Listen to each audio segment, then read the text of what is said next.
ভাগ্নি এসেছে, ভাগ্নিকে নিয়ে আমরা যাচ্ছি ইসকন মন্দিরে। তোমার হেলমেট কই?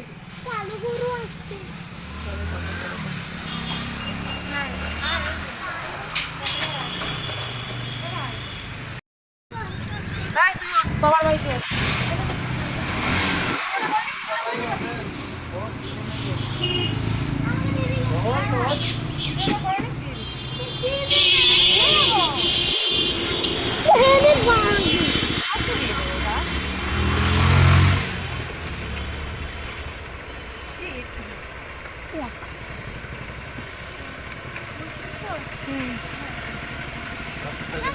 এরকম দাঁড়া দাঁড়া দাঁড়িয়ে ঠিক আছে।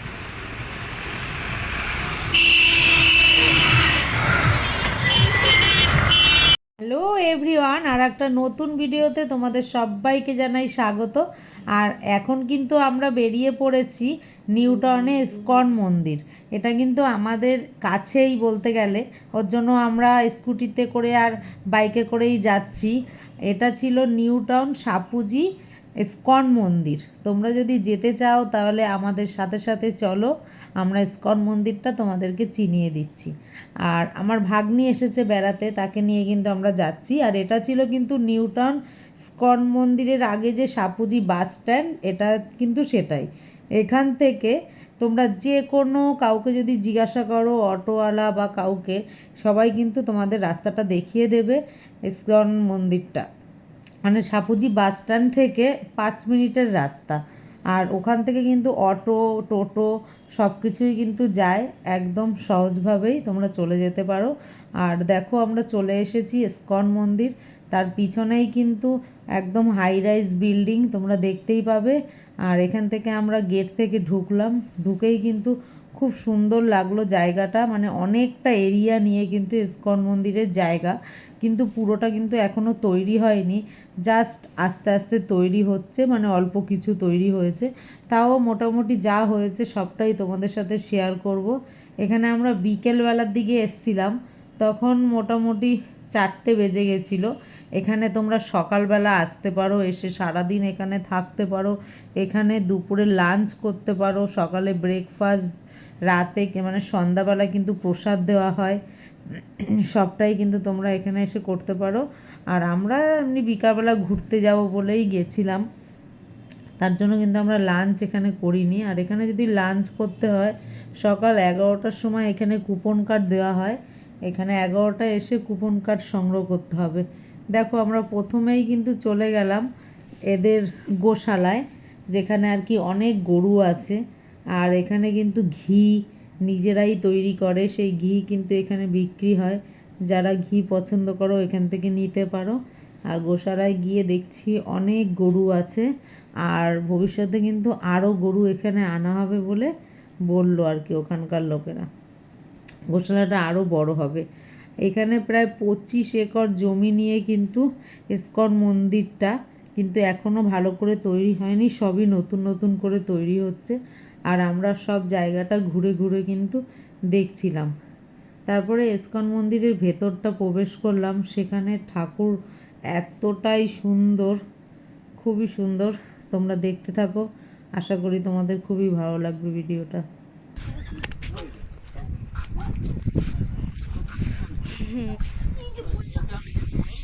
আমার ভাই পাগলামি করছে।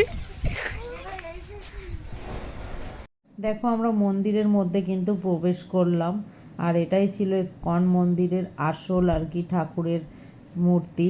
আর এখানে ঠাকুরের মূর্তি কিন্তু গৌর নিতাই, মানে জগাই মাধাই আর কি যাই বলো না কেন, এটাই কিন্তু এখানে মেইন মূর্তি। আর ঠাকুরের মুখটা তো পুরো এতটা সুন্দর, দেখে মুগ্ধ হয়ে যাচ্ছিলাম।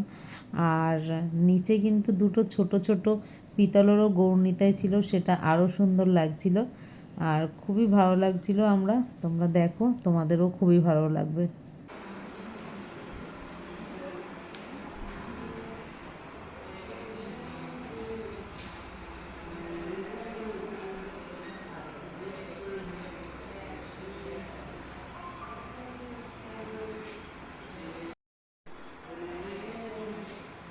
ফটো কেমন আছে? হ্যাঁ, ফটোও তুলতে হবে।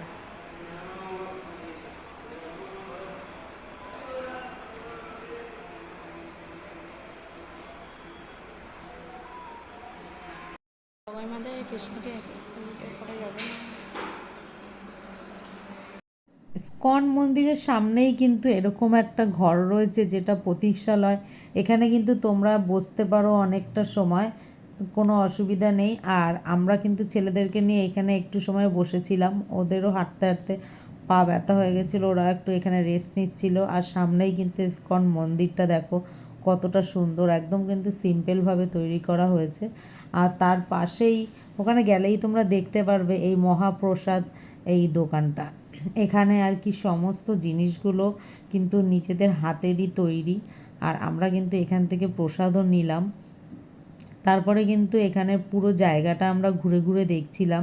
আর কদিন আগেই যেহেতু হোলি উৎসব ওখানে হয়েছে, তার জন্য কিন্তু জায়গায় জায়গায় প্যান্ডেলের মতো খাটানো ছিল, মানে হোলি উৎসবের জন্য এগুলো করা হয়েছিল।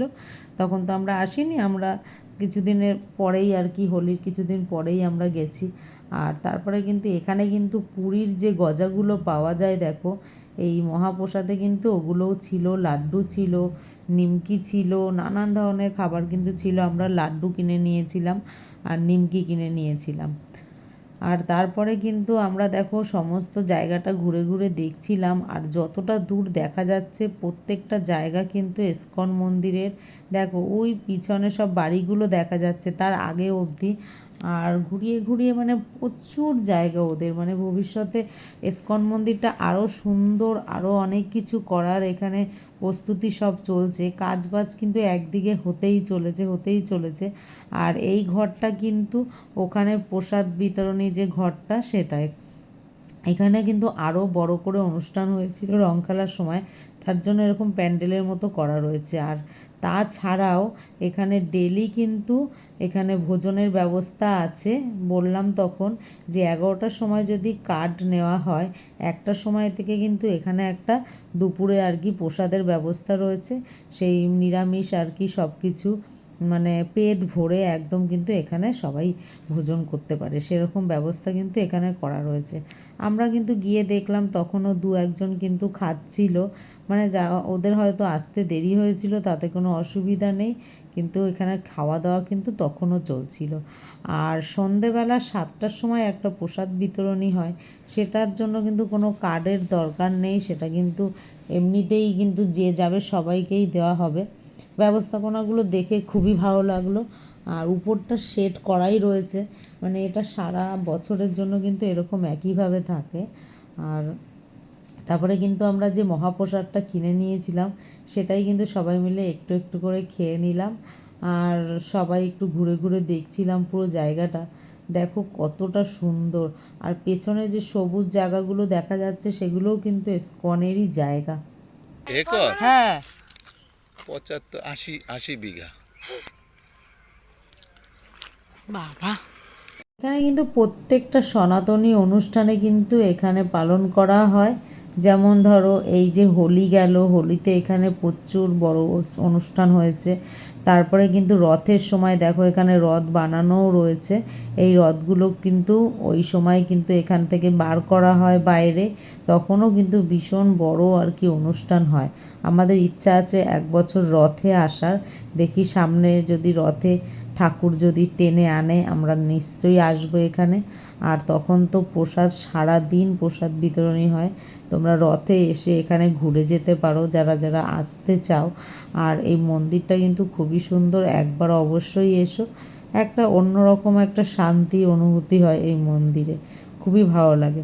তারপরে কিন্তু আমরা এখানে কিন্তু ছোট ছোট স্টল আছে, সেখানে কিন্তু আমরা গেছিলাম দেখার জন্য যে কি কি আছে সেখানে। তারপরে কিন্তু আমরা ঘুরে ঘুরে সব কিছু দেখলাম। এখানে কিন্তু অনেক কিছুই কিন্তু পাওয়া যায়, সবই কিন্তু ঠাকুরের জিনিস, যেমন গোপালের জামা, ধূপকাঠি, ঠাকুরের ছোট ছোট বাসন, ঠাকুরের বই, নানান ধরনের জিনিস কিন্তু এখানে পেয়ে যাবে। তারপরে ঠাকুরের সাথেই আর কি বাচ্চাদের ছোট ছোট খেলনা, যেগুলো ঠাকুরেরই তৈরি, মানে ঠাকুরের গোপালের আর কি কার্টুন, আর দেখো চাবি রিং থেকে শুরু করে মানে যে কটা জিনিস ওখানে পাওয়া যায় তার মধ্যে কিন্তু ঠাকুরের ছোঁয়া নিশ্চয়ই আছে, মানে এরকমই জিনিস। সুন্দর সুন্দর ফটো ফ্রেম, নানান ধরনের বই, আমি ঘুরে ঘুরে পুরোটাই তোমাদের সাথে শেয়ার করছি। পিতলের তৈরি ঠাকুরের বাসন, কাশি, নানান ধরনের। আর এখানে কিন্তু গোপালের জামাও দেখলাম অনেকগুলো, আর দামও কিন্তু অনেকটাই কম দেখলাম জামাগুলোর। আমরা কিন্তু এখান থেকে একটা সুন্দর গন্ধওয়ালা ধূপকাঠি কিনে নিলাম। এখানে নানান ধরনের কিন্তু ধূপকাঠি কিন্তু আমি দেখতে পেলাম, শুধু এক ধরনের না, নানান ধরনের। দেখো তোমাদেরকেও দেখাচ্ছি। আর খুবই সুন্দর ধূপকাঠিগুলো, প্রত্যেকটা ধূপকাঠির গন্ধগুলো এতটাই সুন্দর, আমি ভাবছি যে আর কিছু নিয়ে আননি, ধূপকাঠি নিয়ে ঠিক যাবই। তারপরে যে ঘিগুলো দেখতে পাচ্ছ, এগুলো কিন্তু ওদের নিজেদের হাতের তৈরি। আর সব থেকে ইন্টারেস্টিং জিনিস যেটা লাগলো সেটা হচ্ছে এখানে কিন্তু ফুচকা থেকে শুরু করে রোল, স্যান্ডউইচ সবই কিন্তু পাওয়া যাবে, আর সবই কিন্তু প্রসাদ। এখানে সবই কিন্তু নিরামিষ আইটেম, খুবই ভালো লাগবে। তারপরে যাই হোক, আমরা ওখান থেকে বেরিয়ে গেলাম আর চলে আসলাম আমাদের নিউ টাউন হাজরাতলার জগন্নাথ মন্দিরে। আর জগন্নাথ মন্দির তো আমি আগেও এসেছি আর তোমাদের সাথে শেয়ারও করেছি আগে কোনো ভিডিওতে, অনেক দিন আগে এসেছিলাম।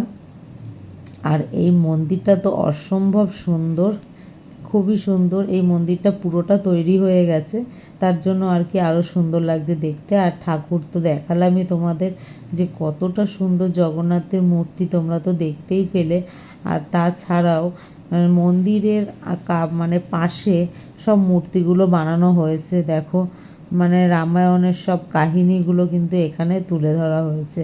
আর আমরা যখন এখানে এসছিলাম মোটামুটি তখন 6টা বেজে গেছিলো, একটু হালকা হালকা অন্ধকার নেমে আসছিল, আর মন্দিরের লাইটগুলো জ্বালিয়ে দিয়েছিল বলে কিন্তু মন্দিরটা দেখতে আরও সুন্দর লাগছিল। দেখো কতটা সুন্দর এই মন্দিরটা, এতটা সুন্দর, মানে যেই এই মন্দিরটা দেখে আমাকে সবাই জিজ্ঞাসা করে যে কোথায় এই মন্দিরটা, একবার একটু বল। আর তোমাদেরকে বলে দিচ্ছি এই মন্দিরটা কিন্তু নিউ টাউন হাজরাতলা জগন্নাথ মন্দির, মানে নিউ টাউন পর্যন্ত যদি তোমরা চলে আসতে পারো তাহলে কিন্তু যে কোনো কাউকে জিজ্ঞাসা করলেই এই মন্দিরটা তোমাদের দেখিয়ে দেবে। এয়ারপোর্ট থেকে বাস ধরলে নিউ টাউন হাজরাতলা বললে এখানে নিয়ে চলে আসবে। আর আগের মন্দিরটা ছিল নিউ টাউন সাপুজি স্কন মন্দির, আর এটা হচ্ছে নিউ টাউন হাজরাতলা স্কন মন্দির, মানে পাশাপাশি দুটো, খুব একটা ডিস্টেন্স না দুটোর মধ্যে। আর আমরা যেহেতু স্কুটি বাইকে করে এসেছিলাম তার জন্য কিন্তু আমাদের কোনো অসুবিধা হয়নি, আমরা ঘুরে ঘুরেই দেখছিলাম। আর টোটো বা অটো করেও কিন্তু দেখা যায়, তাতেও কিন্তু কোনো রকম অসুবিধা হয় না। তারপরে কিন্তু আমরা ঘুরে সন্ধ্যার মধ্যে কিন্তু আবার বাড়ি চলে এসেছি। তাহলে ভিডিওটা তোমাদের কেমন লাগলো তোমরা অবশ্যই বলো। আগের ভিডিওতে কিন্তু আমি অনেক ভালো রেসপন্স পেয়েছি, তার জন্য তোমাদের অনেক অনেক ধন্যবাদ। এইভাবে আমার পাশে থেকো, তাহলে আমি ভিডিও করার জন্য অনেক উৎসাহ পাবো। আর তোমাদেরকে অনেক অনেক ধন্যবাদ যারা ভিডিও আমার দেখলাম অনেকগুলো সাবস্ক্রাইব বেড়েছে, যারা আমার সাবস্ক্রাইব করেছো তাদেরকে অনেক অনেক ধন্যবাদ। আর নতুন বন্ধুদের স্বাগত জানাচ্ছি আমার এই ভিডিওতে, তোমরা আসো, জয়েন করো। আর কিছু জানতে চাইলে আমাকে অবশ্যই কমেন্ট করো, আমি কমেন্টের উত্তর দিয়ে দেব। আর আমাদের সাথে থেকো, পাশে থেকো। আর এটা ছিল রাত্রেবেলা, হচ্ছে গিয়ে খাওয়া দাওয়া হচ্ছে রাত্রির 12টার পরেই কিন্তু বড় ছেলের জন্মদিন, আর জন্মদিনের আগে আমাদের খাওয়া দাওয়া হচ্ছে। আর এর পরের ভিডিওটা থাকবে কিন্তু ছেলের জন্মদিন থেকে। তাহলে টাটা, বাই বাই, আবার দেখা হচ্ছে ছেলের জন্মদিনের একটা সুন্দর ভিডিও নিয়ে।